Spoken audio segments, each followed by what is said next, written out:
We are live. Welcome to another very special episode of the BCTL podcast. With me, I have one of the top American musicians, really one of the top musicians in the world, Matt Heafy from the band Trivium. Oh, thank you. How you doing today, Matt? Good, man. It's good to see you again. Thank you so much for having me. Of course. Now, you guys just put out a new album. Tell me a little bit about it. Tell me what you've been seeing as far as feedback, how you like it. I mean, it's crazy. We've always been really embraced by our fans. Our fans have always gotten everything that we do and have always loved everything we do. And I've always talked about so much that we've never been a press band. Press never really talks about us much. We don't really get talked about too much from other bands. Not that we don't get along. We get along very well with all the other bands that we're buddies with. But this time it's different. This time our fans are freaking out, saying it's the best. All the press is saying it's the best one. Our record was #1 overall iTunes for every single genre. I think it still might be. It dipped to #2 for Mariah Carey's record from 2008. I don't know why. And then it came back up to #1. I think it's been charting extremely high in all these other countries as well. So I'm very, very happy about that. It's while the world is in a really weird place, we looked at it as our responsibility to get a new record out, because there are a lot of people that are furloughed or unemployed or laid off or maybe dealing with different things that the rest of us aren't. So we wanted to give them some kind of outlet, some kind of something to look forward to, something to disconnect with. Yeah, I mean, it's interesting. I've been thinking about it. A lot of the content that has been coming out right now, I feel has gotten extra push because of the fact that people are stuck at home, and it gives them something to look at. For you, I'm sure it must be nice because you've got, twins that were just born. They're about a year old now, right? They're about 18 months now. Yeah, I've been really lucky. I've only about a year and a half old. Yep, I've only been away for 3 months of their entire 18 months of life, which is crazy. I'm super, super lucky that I got to have that. My dad is a Marine, so he was deployed a lot of my super young years. So to be able to be with them for all this time, and it wasn't even really planned to be this way. It wasn't really like the touring set it up that way. It just happened to be.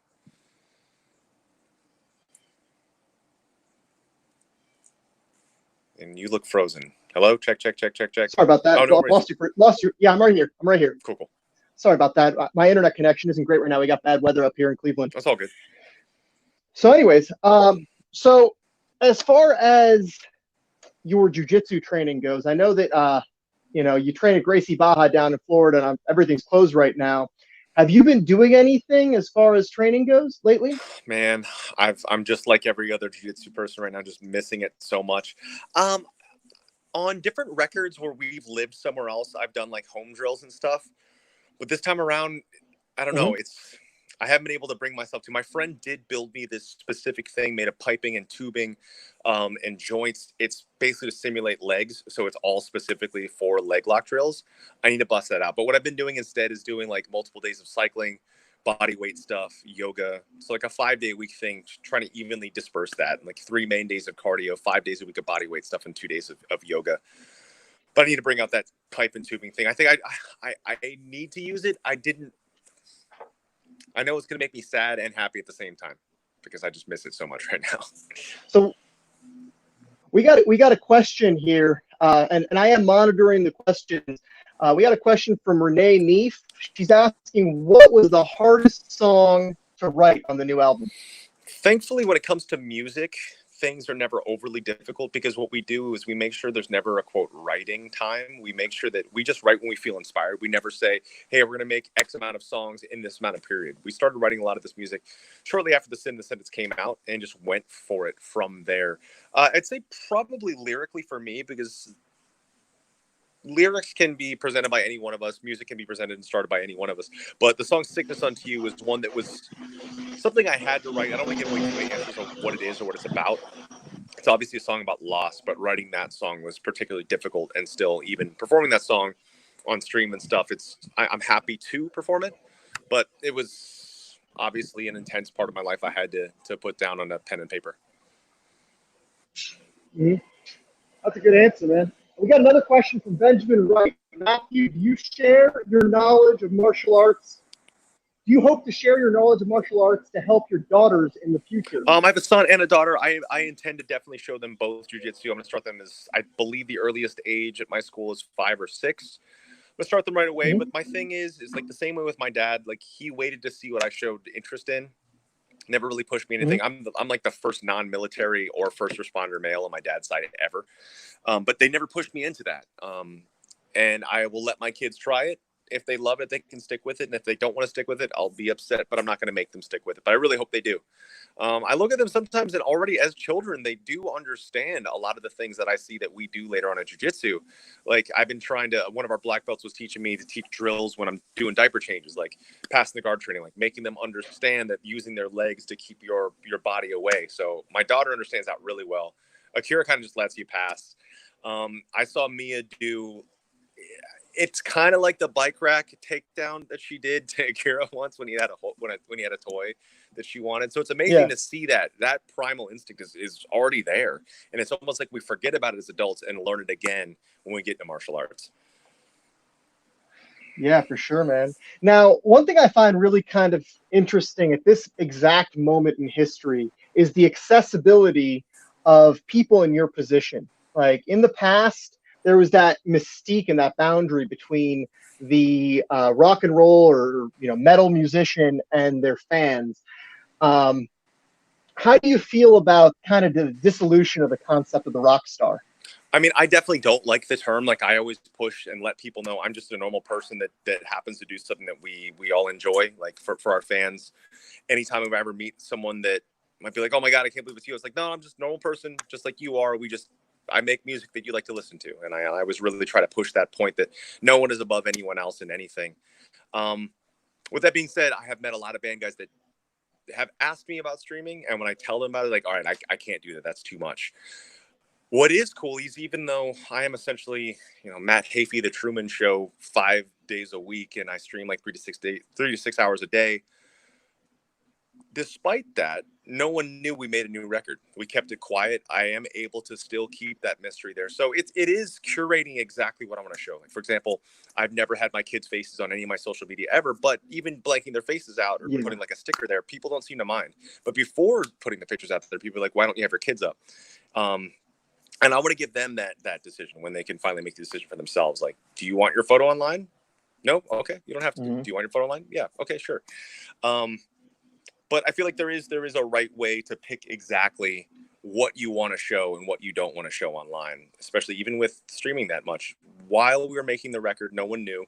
I was still streaming in the mornings to my vocal warm-ups and still going to the studio, and none were the wiser, and it came out great.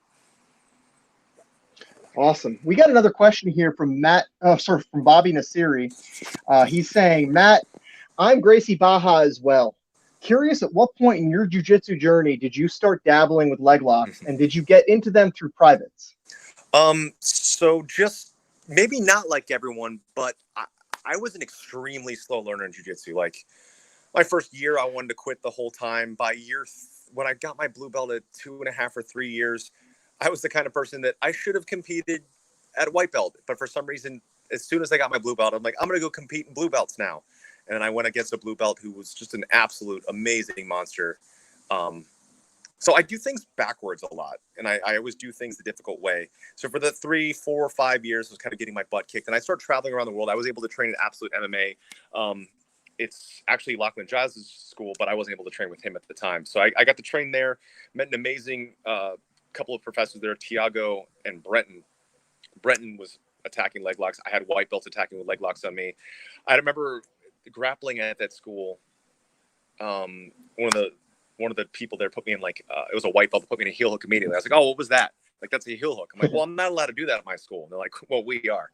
So I like that. I like that there was something even more intense in an already intense martial art. And so I'd go around and I'd meet different people that would start coming out and training with me on random places around the world, and I would start seeing that they would do different leg locks. And at my level, I was only able to do straight ankles. And my school, and same with the question, the viewer's question, Gracie Bajas don't really show leg stuff. They'll maybe instruct a bit of like how to get out of a straight, or maybe they'll show a Toho Nogi. But I started to really like that there's this subculture that is looked at as like the dark arts, that is looked at as something even more dangerous in an art that is pretty dangerous. Like we've got something where I always find it kind of funny that people are trying to break each other's arms, but trying to break someone's leg was taboo. I was like, well, that doesn't make any sense to me. Like the human body, we need to understand how to defend and attack the entire thing. Watching the Rogan podcast with Danaher was really eye-opening. At that point, I'd already been dabbling in it loosely with legs. I would watch every Eddie Cummings video I could, every Gary Tonin video I could, every Gordon Ryan video I could. I've always really gravitated towards Eddie Cummings actually the most. I liked his game the most because I'm not fast like Tonin, and I'm not strong like Gordon Ryan, and I'm not saying that Eddie isn't either of those things either, but I felt like his game was something that I was able to watch and try to absorb. So it was a lot of self-trial and error and learning from anyone that I could. My friend Eric Ramsey is the head professor in Dubai at an Agera school, so I would learn a little bit from him, just learn a little bit from everyone that I could. And it wasn't until I got into the leg game where I felt like I finally understood something about jiu-jitsu. Like I felt like no matter how many times I do a lot of the fundamental stuff at Gracie, I wouldn't have some things down. I wouldn't be able to execute some of the subs that everyone else would be able to get. But as soon as I dabbled in legs, and I would always go up to the higher belts, be like, hey, do you before I was a brown belt, I would say 2 questions. Do you train legs? And if they're a brown belt or a black belt, they'd say yes, because they should be. And then I'd say heel hooks or no heel hooks. And usually 50% of the time they'll say, okay, let's do heel hooks. And so I'd dabble that way. And I found that with me touring so much, it became a necessity for me to learn legs, because when I'd go away, everyone else would be training the curriculum, getting better and better at the curriculum that we all do. So we're all getting better at the same thing. And I'd be away and I'd lose all of that. But instead, I found that if I can train something that no one else at my school does, I can sharpen that, come home, and bring that to the table. And then I started finding I had something to teach others. So we've grown a pretty good leg click. Like I feel like there's at least, or there used to be one of us, myself, that would really focus on legs. Now there's at least 20 or 30 of us. And I understand the safety things, but I do disagree with it being off curriculum. I feel like everything should be a couple steps sooner. I do like that the independent gyms, they have it right away. And I don't think white belts should be learning heel hooks necessarily unless they're very controlled people. Like I am teaching one of my white belt friends the concept of it all, because he wants to go into like all sub-based stuff. But I feel like what they should do is explicitly explain the mechanics of every single one of those subs. So when someone who is IBJJF competitor, when they go into something with an all subs, they know how to escape at least. If they don't think it's their thing, they should at least know, all right, this guy is setting up a heel hook or a toe hold. I have felt that the Estima is a quicker, more dangerous leg lock than the heel hook, because there's no real telegraphing. I love watching your clips. I love watching your fights. I mean, dude, leg stuff is my favorites. I love it. I feel like it should be just as emphasized. So what we should do, my proposal to Gracie Baja are all schools that don't respect leg locks as much. Straight ankles at white, knee bars at blue, toe holds at purple, heel hooks at brown. But they don't, like, let's say that they should be instructed, though, because you already know this stuff. I know this stuff, but they should explain to the younger belts why it's dangerous. It's like now that it's starting to take off, I'll see white belts throwing just these really ridiculous looking heel hooks that it's not like practically sound, but still they could screw someone's leg up pretty badly. Yeah. And I remember when I first started getting into a lot of the, not a lot, but some of the people in my school, but like, those things don't really work, right? Well, if we see that Craig Jones picture, it definitely works. It works whether you want. I don't know. Speaking of which, did you see the most recent Submission Underground? Did you actually watch that event or no? I didn't get to watch the whole event. I got to watch highlights from Craig and Vinny. Okay. But, gotcha. Dude, I'm like, dude, what? Just tap, man. Just tap so you can walk again, Vinny. Well, what's funny is there was that post-match video of Vinny showing Craig with the leg that Craig didn't destroy, that he could turn his foot the wrong way. You might want to watch that video. Oh, wait, so he already was able to do that? Yeah. Oh. Craig didn't give him that ability. It just so happened that in the moment, I don't know. I'm still not convinced that leg lock worked. So anyways. But you're so good at leg locks, though. I'm joking. Okay. I'm joking. No, so as far as it's interesting you brought up that Gracie Baja bans them and a lot of the larger associations ban them. What do you think about some of the cultism in jiu-jitsu? I know that you train at a gym that you're really tight with your instructors and you're very happy there. but there's a lot of cultishness in martial arts, period. And because of how effective jujitsu is, we see a lot of it in jujitsu. What do you think about that? I feel like you have a unique perspective because you have a cult following yourself. I think that with everything in life, there are extremities in every direction. I remember reading one of your posts, and I don't want to like divulge or go into too much information that you didn't want to go into, but it was basically you were kind of calling out someone who'd been doing some bad stuff in the community, which I think that's always, it is good when people shine a light on people doing something bad, doing something dastardly. So the cultism, luckily, like you said, our school, the vibe is really chill. Everyone's always very welcoming to new people coming in. Anything can be taken too far. So I always say, even though I look at myself as I go to the full extreme of everything I get into, I want to really go. Everyone always says like I'm extremist with everything I get into, but I like to try to push being an extremist of moderation. So I feel like when you get into something, don't be overly blinded by everything. I definitely think a big thing is recognizing that no one is above anyone else, even in jiu-jitsu, and any belt rank that someone sees is attainable. You know, I remember when I first started off when I was a white belt and I'd see black belts and I'd be like, all right, when I roll with them, I should just kind of let them do whatever, be really respectful, not move around too much, not offend too much, not try to attack. And I think a lot of white belts, when they first start off, they kind of see like higher belts as this mythological creature, like something they won't attain. But it's like, no, you'll attain that in time. Like anyone can become this thing. You just have to put time in. Thankfully, again, with my school, with me traveling so much when I'm there and having just my main professor, Gustavo Mugiati, Gucci, is just one of the greatest, most down-to-earth, level-headed people.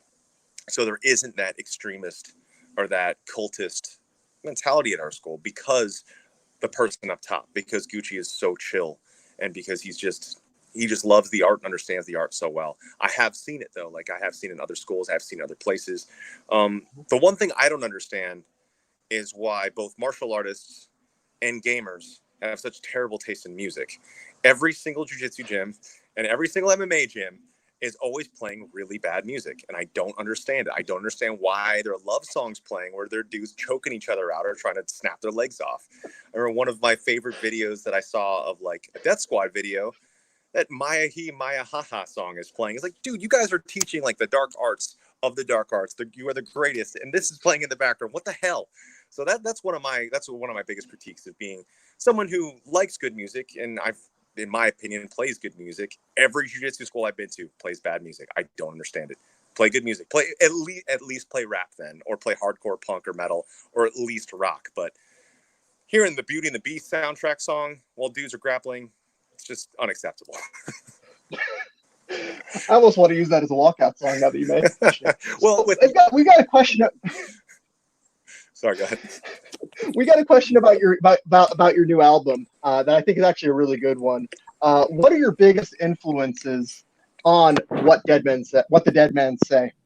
We didn't particularly look at things to inspire us for this record, and I'm not saying like that in a derogatory. When we went in to make this record, when we went in to make our last record, The Sin of the Sentence, we didn't even have to say it, but the mentality was, let's make the kind of music that we want to hear, regardless of if we think people are going to like this or dislike this. Let's just make what makes us excited to play. Mm-hmm. Let's go back to that original mentality of a band that has no fans, making the kind of music they want to hear. We're all so influenced by so many different things. And I mean, my upbringing was normal metal, like Metallica, Megadeth, Pantera, Testament, Slayer, Iron Maiden, Black Sabbath, Judas Priest, but then into melodic death metal, like all the Swedish bands, into death metal and black metal, metalcore, hardcore, classical music, going all over the place. And I think that's why our band sounds like everything, why we can have a part that sounds like black metal and a part that sounds like hardcore and a part that sounds like punk all next to itself, and it organically works because we authentically we're raised on all of those different influences, and we all have these different influences in life. Like I love Brazilian Jiu-Jitsu, but also Ashtanga yoga, also video games and classical music. Like I think authentically being into, at least being willing to try everything. I know it's just knocking pop music and love songs of Jiu-Jitsu, but that just doesn't make sense to me. It's important to try everything in life and allow yourself to be inspired by everything. And that's why even something like, you know, I like using metaphors relating to other things. So we're talking about jiu-jitsu a second ago. For people to not have ever tried the leg game and to knock it, that doesn't make sense. You should at least try it, see if it works for you, see how you like it, and then make the decision. Like I think it's important to try things in life before you really say it's not for me. And that's why what the Dead Men Say sounds the way it does, because we allow everything to inspire us. For sure, man.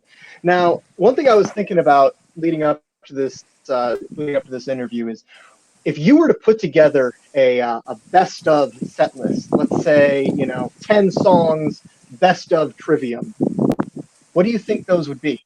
Damn, that's so hard now. Because I mean, records one through 8 all sound completely different from each other. 8 and 9 are of the same realm. I guess I'd have to pick like one song off every single record. Would be that? Yeah, just do that. That's how it would make the most sense, I think. But still, even on each record, it's so diverse. But records like Ascendancy is so different from Shogun, is so different from In Waves, is so different from Silence of the Snow. They're all so different, which I like a lot. I like that with our band, you don't know what you're getting into, and we don't have like a specific, easily describable signature sound. And I think that's why detractors don't like us, because we're not something that you can easily fit into a category or fit into something that makes sense. Mm-hmm. Yeah, I would agree with that. I mean, you guys are classified as a metalcore band. What do you think of that label? I think I love the genre. It's definitely an ingredient of an influence on us, but it is so much more. Metalcore is something I got into around when I was like 16 or 17. It's definitely a part of the sound, but it's only a part of the sound. There's so much more in there. I think our main ingredients would be metal, melodic death metal, or extreme metal, including melodic death metal, black metal, and metalcore, hardcore. But it is more. It's a little bit of everything, and that's why I think we're all so hard to pin down. Yeah. Speaking genres, what do you think are the critical differences between melodic death metal and metalcore? Oh man, they're apples and oranges. Melodic death metal is inspired from Swedish from Swedish folk music, new wave of British heavy metal, and the Tampa/Stockholm death metal scenes. Metalcore is a mixture of metal as a whole and hardcore. Depending on which era you're looking at, like early 2000s era metalcore, bands like, let's say, Darkest Hour, that would be bands that were into hardcore and metal, or punk and metal, brought those things together, and then was inspired by the Gothenburg metal scene. Gothenburg metal scene being bands from Gothenburg, Sweden, bands like Dark Tranquillity, In Flames, specifically records like Jester Race through probably Colony, and the Gallery/Projector era of Dark Tranquillity, or At the Gates, Slaughter the Soul. Those are the big ones. But melodic death metal is Swedish folk, new wave of British heavy metal, and death metal mixed. Metalcore is metal and hardcore mixed. Yeah, I always find the two genres to almost meld. Like you listen to old Soilwork versus new Soilwork, and you listen to, say, old Killswitch versus new Killswitch, and you hear a lot of similarities. Definitely. I mean, even a band like us, we're so inspired by the essentially the big three of melodic death metal, or Gothenburg, At the Gates, Dark Tranquillity, and Flames, and those bands influenced so many bands of the metalcore world. So yeah, like metalcore, the basis would be metal and hardcore, but then very much so influenced by melodic death metal. But melodic death metal has virtually no hardcore whatsoever in it, usually ever. But then death metal obviously is like, death metal is typically like down tuned, more inspired by like Slayer tuned downwards, whereas black metal is usually like normal key. That's inspired by like early first wave black metal, like Bathory, Venom, a little bit of classical music, a little bit of Slayer, and make it far more evil. Mm-hmm. Yeah, for sure, man. So returning back to the martial arts topic, we've got a comment from Benjamin Wright. He's asking, Matt, in adulthood, I know you dabbled in childhood. Have you practiced any other martial arts? Particularly interested in your experience with striking, both executing, or if from within jiu-jitsu countering them. When I first joined Gracie Barra, I started with Muay Thai and Jiu-Jitsu at the same time, and I actually preferred Muay Thai a little bit more than Jiu-Jitsu in my early first couple of months. When Jiu-Jitsu started, quote, making a little bit more sense to me, I decided I should just hone in on one thing, and I stuck with Jiu-Jitsu and kind of pulled back from striking. I like striking. I hate sparring striking. Even when I'd have a partner punching me in the face, I couldn't drive myself to punch them in the face. But if someone is trying to leg lock me or choke me, I have no problem doing that back. I like that Jiu-Jitsu, while it can be a passive or aggressive martial art, is something that you can train and can spar at an appropriate level 5 to 7 days a week and not be taking the amount of damage you would, I feel, from striking sparring. Maybe someday I'll pick Muay Thai back up again. As far as like karate or something like that. I don't see myself getting back into that. I would like to get back into Muay Thai purely just for bag work, but I didn't enjoy striking with another person. You gotcha.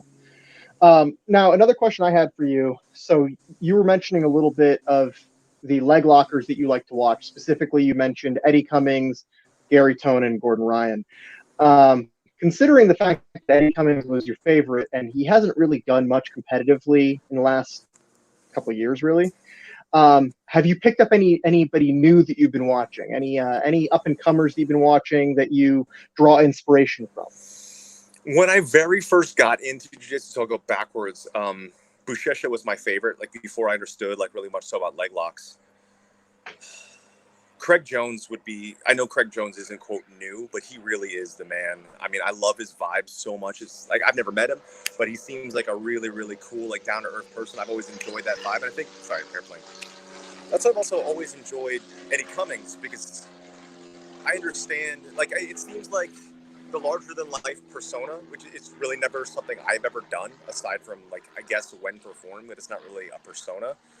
I like that Cummings and Jones just feel very like approachable as human beings. And those are the kind of band guys I've usually always been found as my heroes, like Metallica, Maiden. Like they're very, very, while they're incredibly influential and incredible, they're very down to earth when you speak to them. And I feel like that'd be the vibe of someone like Craig Jones and Eddie Cummings. Yeah, I met Jones. He's a cool guy. So when I first interviewed you a couple of years ago now, you had mentioned that you had done, I think, 1 or maybe 2 tournaments. Have you competed since then? Have you competed at purple or brown? No, I've thought about it extensively too.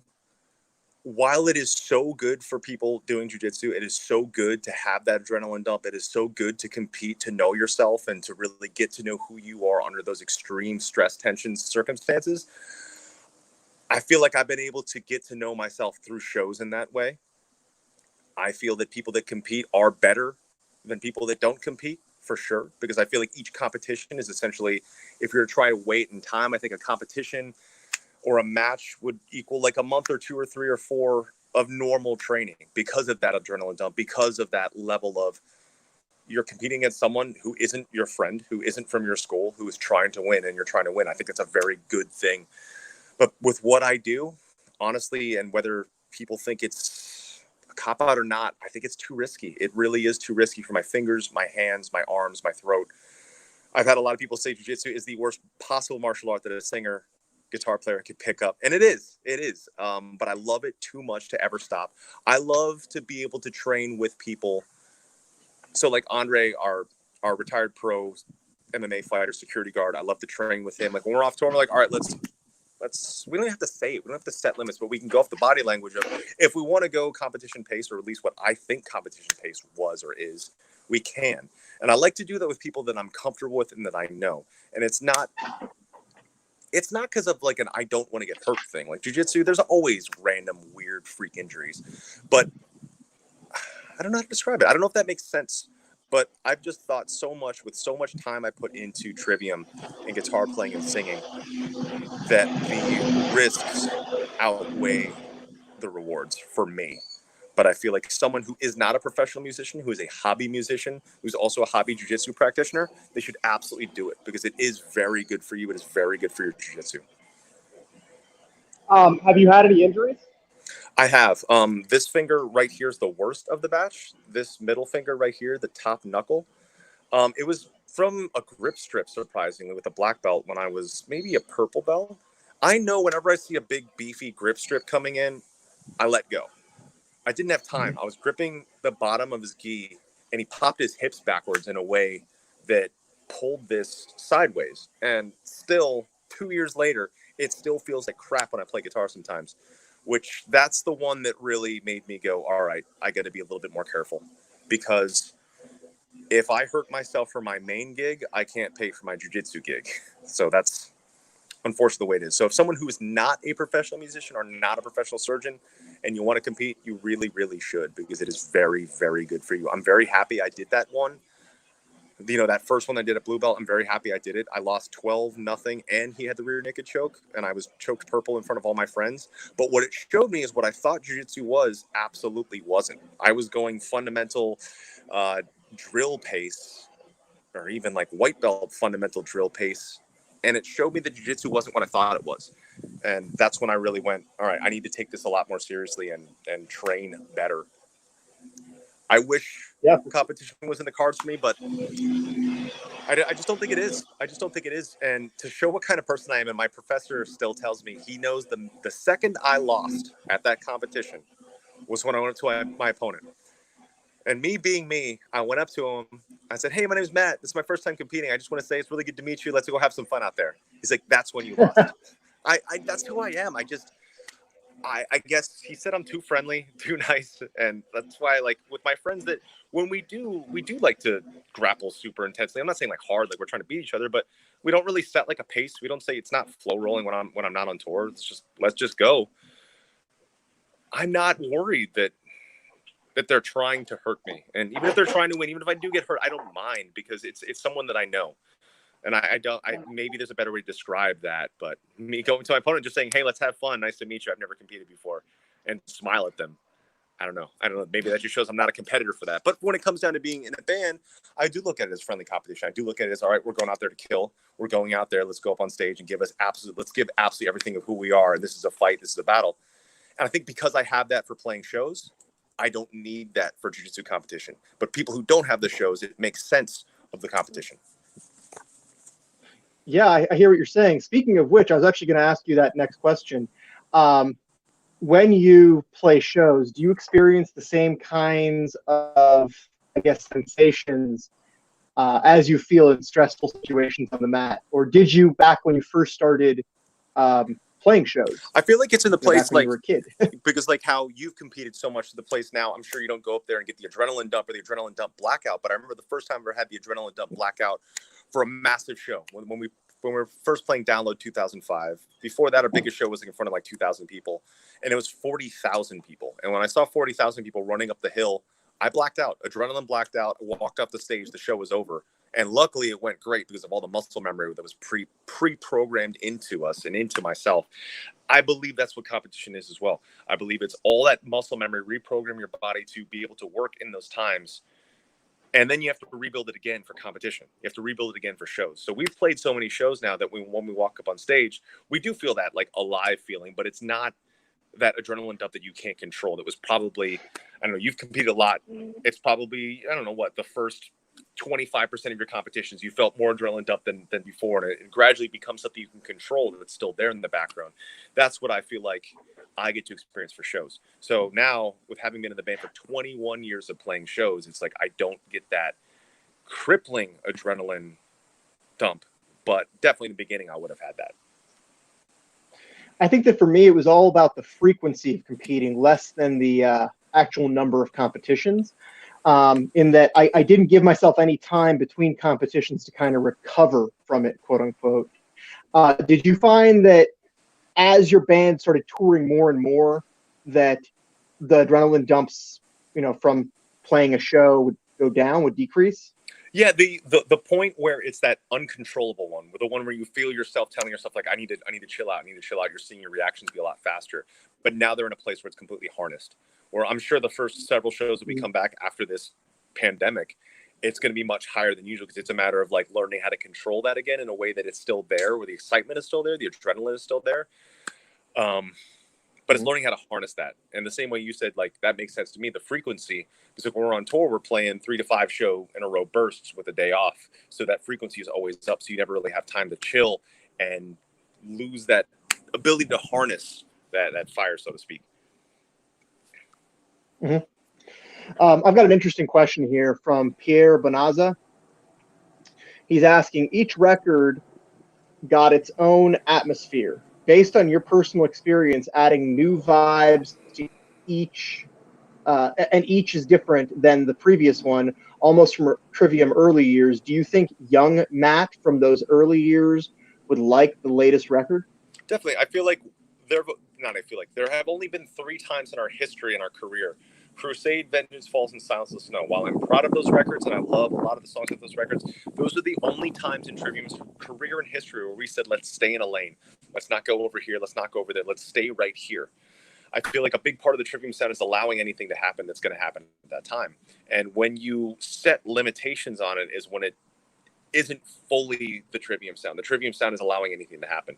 So luckily, when I look at the newest record even, I look at the song like The Defiant. I feel like The Defiant is the most ascendancy thing that we've done since Ascendancy, but it wasn't intentional. We didn't say, let's write a song that sounds like Ascendancy. It's didn't even say, let's make the kind of music we want to make. We just made it. And when we made it, we saw that there are ingredients of records 1 through 8 all on 9. So I think because of that distant influence or lineage or line that can be traced, I feel like all fans across all the records would like the new ones because they have ingredients of everything previous. Whereas 1 through 8 are totally different from each other. 8 and 9 have ingredients of the previous. Now, again, referring back to the original interview that we did for Jiu-Jitsu Times, you had mentioned that when you're on the road, you have various instructors on the road that you work with. Who are some of your favorites that you got to train with on the road? Nowadays, thankfully, Andre, our head of security, is my main training partner. We've got the 10x10s, and we pretty much do no-gi 100% of the time now on tour. But the first couple of people that were very influential to me when I was a green belt, my school does green belt, which it makes sense to me now, green belt, like being later on, because you'll be stuck at white belt for such a long time being so new. Sometimes that can be discouraging to not move up. So some of the first people, Eric Ramsey, I met him originally when I was a green belt. I still train with him even as a brown belt. He flew down from Dubai. We set up the mats in my backyard. We trained. But Eric, meeting him at green belt was really cool. He taught me about using the knife blade or the blade of your wrist to ice cream scoop while you're straight ankle locking. And that's still something I use to this day to kind of get a double tapping sensation to make sure that they're tapping from the Achilles and the ankle being bent. Eric was a big influence. Brenton McKitterick out of Absolute MMA and Melbourne, Australia was a huge influence. He's one that started really briefing me about the leg stuff a lot, showing me a lot of leg stuff. Tiago Stefanuti from Absolute MMA. Andre Tiva, who is originally from, where was he from? I can't remember the name of his old school, but it was in Minnesota, is where he used to fight out of. Ty Gay from Redline Jiu-Jitsu in Oklahoma. He's an amazing person, singer of Everybody Panic. I've been able to learn a little bit from him. Even being able to learn from like Billy Grazietti from Biohazard was awesome. Everybody that I've been able to train with across the board has been really great. But the ones that really stand out are Eric Ramsey from Nogueira's school in Dubai, Brenton and Tiago from Absolute MMA Melbourne, Ty from Redline Jiu-Jitsu, John Simons as well from Odyssey MMA in Virginia. So yeah, there've been a couple really good friends out there. Yeah, that's awesome, man. So we got a question from Kevin Miller. I know that you answered it when we had you on the Jiu-Jitsu Times podcast. I thought it'd be a good question to throw in here. How has Jiu-Jitsu influenced the way you write over the years for the band? I say the biggest thing there's a couple things that made me the best singer, screamer, guitar player, frontman I've ever been. Those things are blowing my voice out in 2014 at the Rock and the Rain show, doing the set, realizing my voice was done, having to fly home, thinking my career was over, and then having to unlearn everything I did for 15 years and relearn how to sing and scream correctly and properly from my teacher, Ron Anderson. That's one. Number two is Brazilian Jiu-Jitsu. Getting into Jiu-Jitsu was interesting for me because I've always played guitar and Trivium. I've never sought out to get good at something new in my life because I've always played and sung guitar and played guitar and sung in Trivium. But having to get into something that was seemingly impossible for the first 3 years and then difficult for the next 2 years, and still something that can be incredibly challenging and humbling and a love-hate, and I don't want to say hate with jiu-jitsu, but like the same feeling. Like it can be incredibly difficult while incredibly rewarding at the same time. And Twitch streaming, having that constant daily 3 to 6 hours of performance and practicing, those three things made me the singer screamer that I am and performer that I am. Our new record only took us 16 days to record because we're all so conditioned. I took the idea of that someone would do for conditioning themselves in jiu-jitsu, and I applied that for singing, screaming, playing guitar. So jiu-jitsu taught me that ethic. Twitch streaming, I set that schedule. It's a bit of the upbringing from my dad being a Marine, my mom being Japanese, but all those things all tied together really is what put me here. And it's massively thanks to jiu-jitsu, massively realizing that I can drill things. I can look at the entirety of what jiu-jitsu training is and realize, all right, so if my takedowns are getting okay, my judo takedowns are better than my wrestling takedowns. I got to work at this. I got to work at foot sweeps versus sacrifice throws, or leg locks versus arm locks, or blood chokes versus aorta chokes. And you can apply that same exact thing to guitar playing, same exact thing to singing. And that's thanks to those things. For sure, man. That's a great answer. So you mentioning the Twitch streaming. I'm sure that there's going to be a handful of people on here that don't quite know what that is or don't know what you're doing with that. Can you tell me a little bit about that? Yep. Twitch is a live video game streaming social media. Think of it like the playback videos you've seen on YouTube of guys with their video highlights, except it's live. It was made popular by a gamer named Ninja, who blew up from playing Fortnite. He's an incredible Fortnite player. Mm-hmm. Before that, he was a Halo pro, basically a guy who, when I decided to pick up guitar and singing, he picked up the controller and started gaming then. Twitch really blew up when Ninja gamed with Drake and Travis Scott and Juju Schuster in a game of Fortnite. Exploded from there. Then numerous other Twitch streamers started really taking off. Twitch is mainly initially video gaming, but now it's segued into also music. I started streaming on Twitch 3 years ago, streaming games casually. 2.5 years ago, I started streaming music very regimentedly, 5 days a week off tour, 7 days a week on tour. And since the global shutdown, it's really taken off. My streaming has really taken off. But it's not that I went over there and all the Twitch Gen Pop came over to my channel. It's that I introduced Trivium fans to an entirely new social media that they can come over and stay connected with me.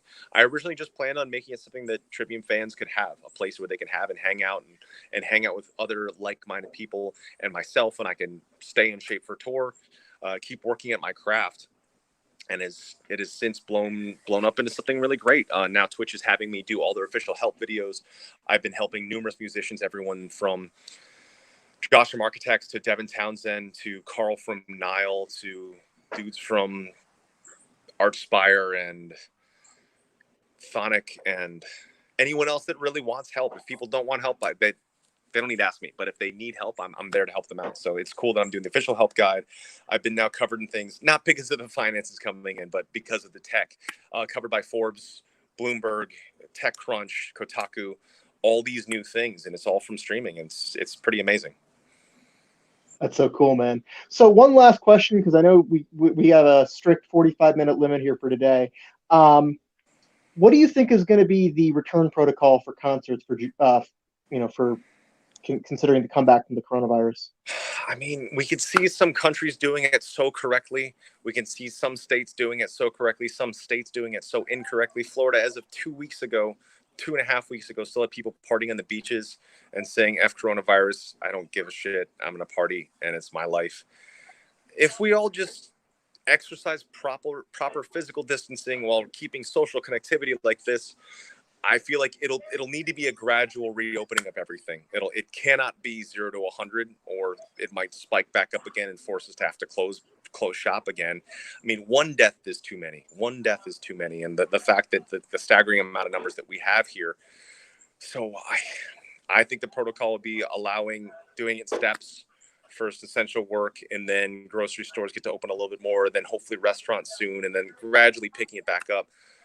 It's going to require an overhaul in people's hygiene. I've always seen that because we have terrible sick leave in this country, and we've got people that cannot take time off when they actually are sick. So people have to come into work when they're sick, and it spreads from there. Hopefully we can adopt some of the things like in Asia. When we're sick, we throw a sick mask on, and it's to prevent other people from getting sick. So if we have to keep working, we can keep working and not spreading it. I hope people will start washing their hands more. I mean, I'm a touring band dude. I've seen other touring band dudes. It's disgusting. But I'm also notorious. Like, I'll leave jiu-jitsu and I won't wash my hands because I'm covered in my friend's sweat. So I'm just going to go home and take a shower anyway. But so we will have to see like a drastic change. If you're feeling under the weather, don't put people at risk. If you have to work, prevent other people from getting sick. And maybe there'll be more telecommuting, more teleworking for jobs that can do it. But as far as the concert industry, that's a tough one. Hopefully herd immunity, vaccines, and when future things like this come along, preventative measures needed to happen much quicker than they did this time around. I feel like the states could have been a lot quicker in dealing with this, and we would have been further along right now than still slowly limping along in last place or in first place as far as infections go. Yeah, man, it's a bummer. Well, hopefully things pick up. I mean, it's still awesome that you're putting out all the Twitch content. Was there anything else you want to throw out there for the fans that are tuning in? No, I always love talking jiu-jitsu with you, man. I was really happy that we were able to chat again. I love watching your highlights. I love seeing you repping the leg locks, man. I love it so much. Leg locks Hey, for thank life, you so much, man. Yeah. Oh yeah, thanks man. for the support and thanks for coming on. Definitely, man. Thank you very much. You take care. Stay in touch. Have a good day. Thanks, man. You too.